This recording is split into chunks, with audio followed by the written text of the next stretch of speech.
Hello, everyone. Today we will follow a touching story filled with humanity and resilience.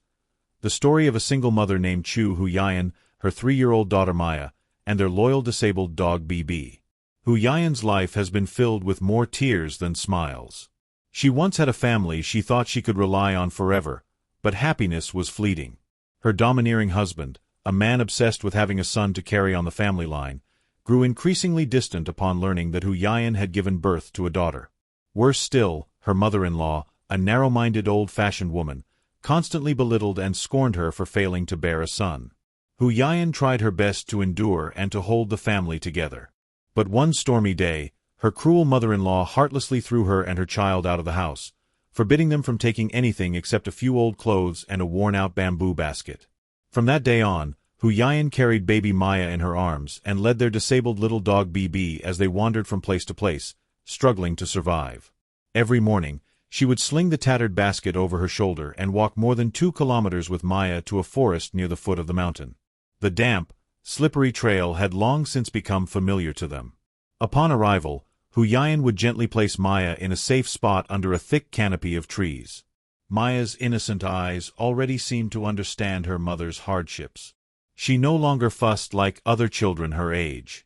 Huyen set the old bamboo basket beside her daughter, softly smoothing the child's tousled hair, whispering, "Maya, sit here and play quietly.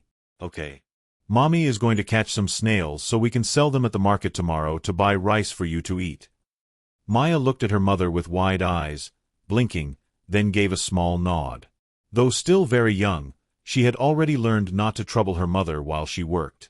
Huyen smiled, trying to hide her emotions, hurriedly turning away. She took a deep breath, reminding herself to stay strong. She rolled her sleeves up past her elbows, revealing chapped skin marked with sunspots and cracks from the biting cold and rain. Step by careful step, Huyen tiptoed among the large rocks, lifting smaller stones to search for snails hiding beneath the lush green moss. The plump snails, their shells gleaming dark brown, clung tightly to the rocks as if grasping onto life itself. Each time Huyen picked one up, her eyes sparkled with a glimmer of joy. She gently placed each snail into the worn bamboo basket by her side. The soft clinking sounds as they landed were like tiny cheerful notes echoing in the young mother's heart. Every so often, Huyen glanced toward Maya. From afar, beneath the thick canopy, little Maya sat quietly on an old raincoat. The sight tugged at Huyen's heart, yet also made her smile tenderly. That was her motivation, her reason not to give up. Suddenly, Huyen spotted a wild fig tree growing near the stream. Its branches were heavy with clusters of young green fruit peeking through the wide leaves. She thought, "I'll bring some figs back to sell with the snails, or if they don't sell, we can pickle them. That would still be precious." Rising on tiptoe, she carefully plucked the figs. Each time a fig landed in the basket with a soft thump, it echoed her simple, hopeful heart. When that spot had been picked clean of snails, Huyen didn't stop. She picked up the basket and led Maya deeper into the forest.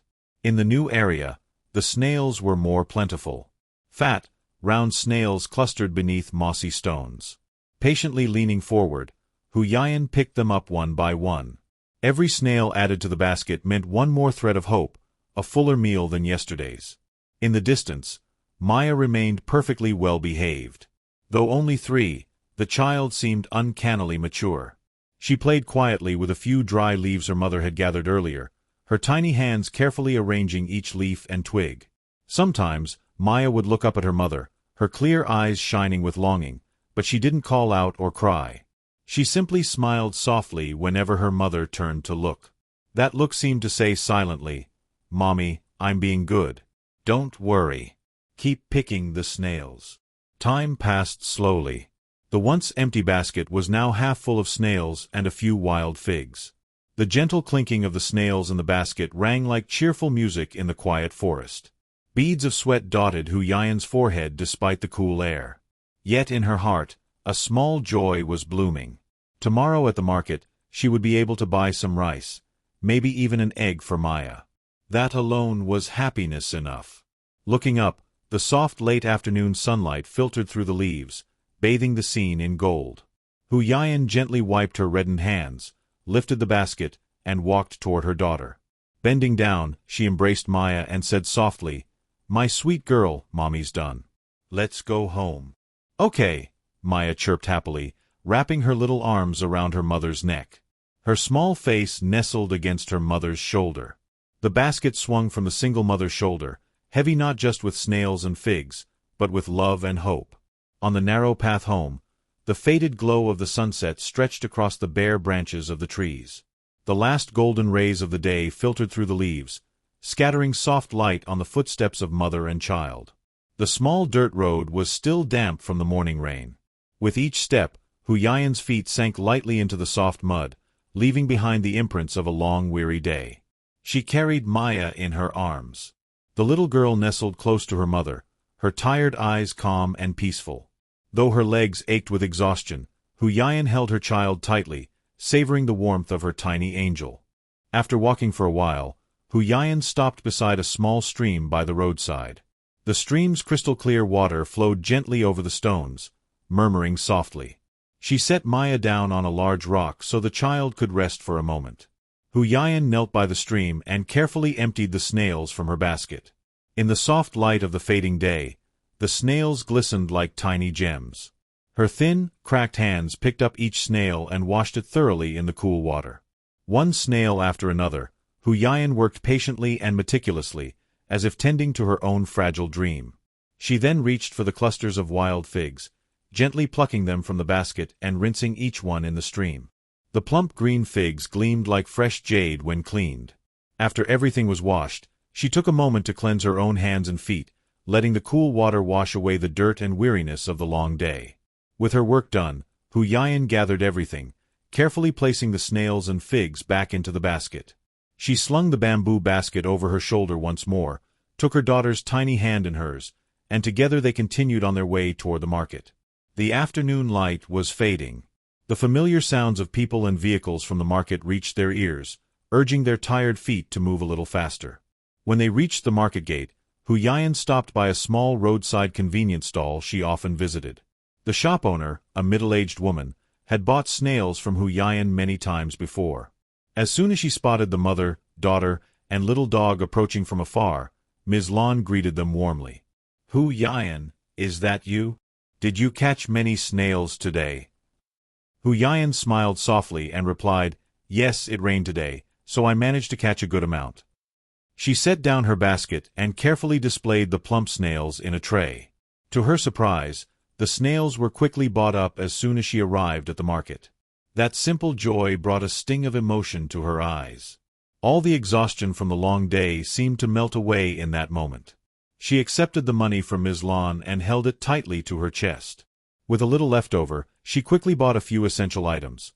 Some rice, an egg, a bit of salt, a small knife for gathering firewood, and a new mat. Dusk had settled. The deep red glow of the setting sun slowly faded behind the distant mountains. The narrow path winding through the forest was now lit only by a few faint beams of light. Huyen held Maya's hand, the bamboo basket now much lighter, and slowly made her way back to their temporary shelter. Each step, though weary from a long day, was warmed by a deep sense of love and hope. Another day had passed. Despite the hardships and mud-stained clothes, her heart was filled with love and optimism. Their shelter was an old pigsty tucked deep in a small forest. It had once been used to raise pigs, but after the livestock were sold off, the place was abandoned, its tile roof rotting and its earthen walls crumbling. Moved by their plight, kind villagers had allowed Huyen and her daughter to stay there. Though makeshift, to Huyen, it was a precious roof over their heads, a place where she could hold her child close through stormy nights. Along the path near home, just a short distance from the pigsty, Huyen suddenly noticed a middle-aged man sitting against a tree, clutching his leg with a pained expression. Her heart tightened. Maya's small hand squeezed her mother's, and Bibi watched the stranger wearily. Huyen quickly approached and asked gently, "Uncle, are you all right?" The man gasped and grimaced, "I was herding a buffalo and tripped on a rock. My leg is badly swollen." Without hesitation, Huyen helped him sit more comfortably, then rushed back to her small shelter. She rummaged through a basket hanging on the wall and retrieved an old jar of medicinal balm.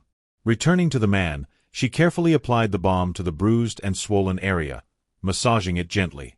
He winced at first, but gradually his expression eased. "It feels much better now. Thank you so much." Not wanting to leave him to struggle home alone, Huyen helped him to his feet. Slowly, she supported him along the narrow path back to the pigsty. Though the space was cramped, she had just bought a new mat at the market that day. She spread it out in the center of the small room and helped him sit down. Huyen hurried inside to fetch a cup of cool water for him. Seeing that he was still wincing from the swelling, she remembered a patch of wild medicinal plants behind the shelter, ones an elderly neighbor had once taught her how to use. She quickly gathered a handful of fresh leaves, sat on the porch, and carefully crushed them to release their healing juices.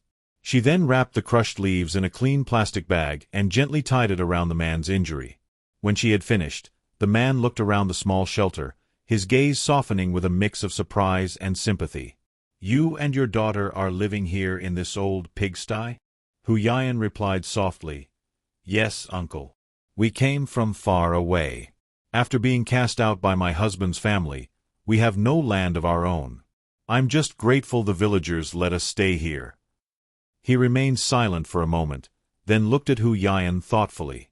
"My name is Tieu," he said quietly. "I have a small piece of land near the forest's edge.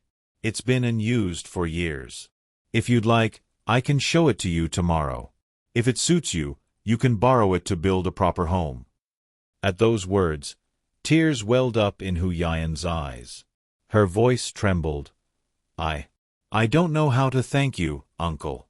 I've been dreaming of a stable place so my daughter can have a chance at a better life."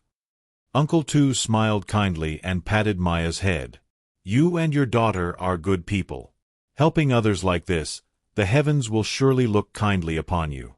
I'll go rest now, but I'll return tomorrow to take you to the land."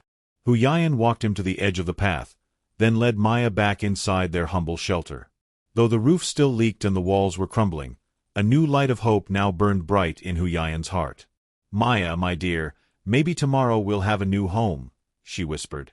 That night, though light rain pattered softly against the roof, the heart of the single mother shone brighter than ever. A new door, a new opportunity awaited them just ahead.